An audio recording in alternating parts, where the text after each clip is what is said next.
আপনি করেননি সেটা বলেন। না আমি করি না, তো বাস আপনারে বলি নাই। হুজুর আমিও মাঝে মাঝে করি, তো তো আপনারই বলছি। কেন নিজের গায়ে নেন কথা? এই জন্য এই যে বললাম জমিনের নিশানা পরিবর্তন করে। এখন দেখবেন অনেকে বলে হুজুর কথাটা কারে বললো, আপনি বলবেন আপনি নিশানা পরিবর্তন করেননি সেটা বলেন। যদি বলে হ, তো আপনি তো ওয়াজ করছে, আপনি ভালো আছেন, খাম্বা চলে আসবে।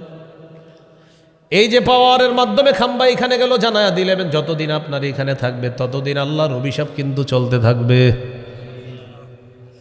সহিহ বুখারীর বর্ণনা 2453 নম্বর হাদিসের মধ্যে নবী বলেন, মান যালামা কিদা শিবরিম মিনাল আরদি তুবিকাহু ইয়াউমাল কিয়ামাতি মিন সাবঈ আরদিনা। কোন ব্যক্তি অন্য ব্যক্তির এক বিগত পরিমাণ সম্পদ অন্যায়ভাবে আত্মসাৎ করে, কিয়ামতের ময়দানে তার গলায় 7 তবক জমিন ঝুলিয়ে দেওয়া হবে। নাউজুবিল্লাহ। সামান্য জমিন আত্মসাৎ করছেন, তো এখন কি সামান্য না অসামান্য?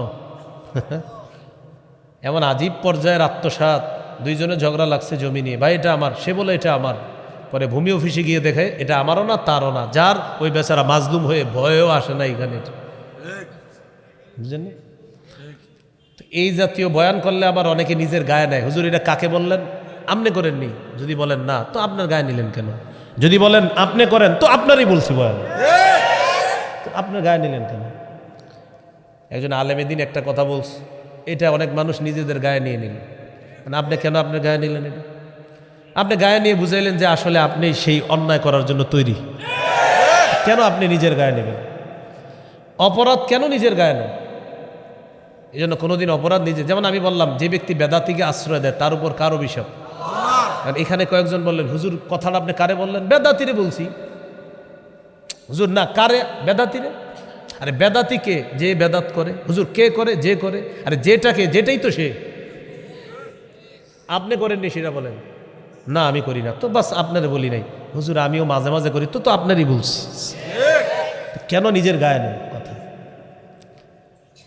এই জন্য এই যে বললাম জমিনের নিশানা পরিবর্তন করে। এখন দেখবেন অনেকে বলে হুজুর কথাটা কারে বললো, আপনি বলবেন আপনি নিশানা পরিবর্তন করেননি সেটা বলেন। যদি বলে হ, তো আপনি তো ওয়াজ করছে, আপনি ভালো আছেন। এই হলো পুরো বিষয়। আল্লাহ আমাদেরকে বোঝার তৌফিক দান করেন। হাদিসের একটা কিতাব আছে সহিহ ইবনে খুজাইমা, এই কিতাবের 2 নম্বর খণ্ড 140 নম্বর পৃষ্ঠা। হাদিসের মধ্যে আসছে, খরজান নবী সাল্লাল্লাহু আলাইহি ওয়াসাল্লাম, নবীজি বের হয়েছেন।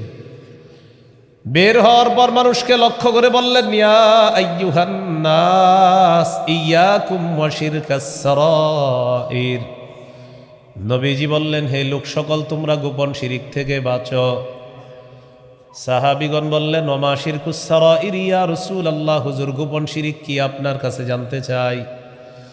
নবীজি বললেন, ইয়াকুমুর রাজুলু ফায়ুসাল্লি ফায়ুযায়্যিনু সালাতাহু জাহিদান লিমা ইয়ারা মিন নাযরিন নাসি ইলাইহি। কোন ব্যক্তি নামাজের মধ্যে দাঁড়ায় নামাজ সুন্দর করে এই নিয়তে মানুষের দৃষ্টি আকর্ষণ করার জন্য, মানুষ যেন তার নামাজ দেখে বলে বাবা কত সুন্দর নামাজ। এই নিয়তে যদি কেউ নামাজ পড়ে মানুষকে দেখানোর জন্য, নবীজি বলেন ফাযালিকা শিরকুস সারাইর, এটাই হলো গোপন শিরিক। বলেন নাউজুবিল্লাহ। সাহাবী প্রশ্ন করলেন, ইয়া রাসূলুল্লাহ, কেউ যদি আল্লাহকে খুশি করার জন্য ইবাদত করে, মানুষ যদি তার ইবাদতের প্রশংসা করে, হুজুর এটাও কি গোপন শিরিক হবে কিনা আপনার কাছে জানতে চাই। একজনে ইবাদত করে আল্লাহকে খুশি করার জন্য, মানুষ তার প্রশংসা করে ইবাদতের। ভাই বক্সের আওয়াজ একটু কমানো। এক ব্যক্তি ইবাদত করে আল্লাহর, মানুষ যদি তার ইবাদতের প্রশংসা করে, হুজুর এটাও কি শিরিক হবে? রাসূলুল্লাহ সাল্লাল্লাহু আলাইহি সাল্লাম বললেন, কেউ যদি আল্লাহকে খুশি করার জন্য ইবাদত করে আর মানুষ যদি প্রশংসা করে, এটা শিরিক হবে না। তিলকা আজিলু বুশরাল মুমিন, এটা হবে মুমিনের জন্য দুনিয়াতে নগদ সুসংবাদ। আপনি ইবাদত করলেন আল্লাহর ইবাদত করলেন, মানুষ আপনার ইবাদতের প্রশংসা যদি করে, এটা শিরিক হবে না, এটা আল্লাহর পক্ষ থেকে দুনিয়াতে নগদ সুসংবাদ। তাহলে বলেন ইবাদত হবে কার? আল্লাহ। মানুষকে দেখানোর জন্য ইবাদত করা যাবে না।